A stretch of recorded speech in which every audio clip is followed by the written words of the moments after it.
Moving on, Venezuela is heading for polls today. The high-voltage elections will see incumbent President Nicolas Maduro locking horns with opposition candidate Edmundo Gonzalez. Maduro, who is looking to extend his third term as president, could be facing his biggest challenge ever to remain in power after 11 years of his rule. Opinion polls suggest that Maduro is trailing Gonzalez by nearly 40 points. As per poll data, Gonzalez has a staggering support of almost 60% of the voters, while Maduro has just under 13% voters in his favor.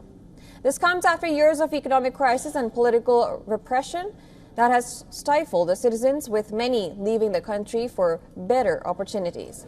Meanwhile, the U.S. has said that it might rethink its sanctions on the South American nation, though it is subject to the current administration holding free and fair elections.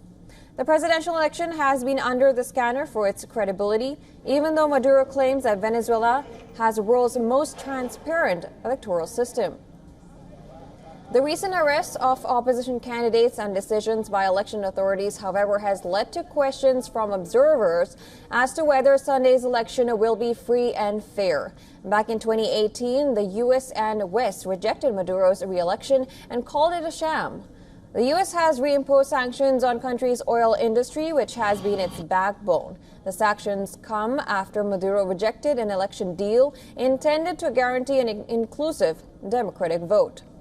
Further, Washington has warned that any more evidence of election being tampered or rigged will lead to more sanctions. It has also warned that Venezuelan military that has always stood by Maduro not to interfere with the electoral process. Ahead of the presidential elections, international observers paid a visit to polling stations across Venezuela. Representatives from the renowned Carter Center in the U.S. will be watching the polls.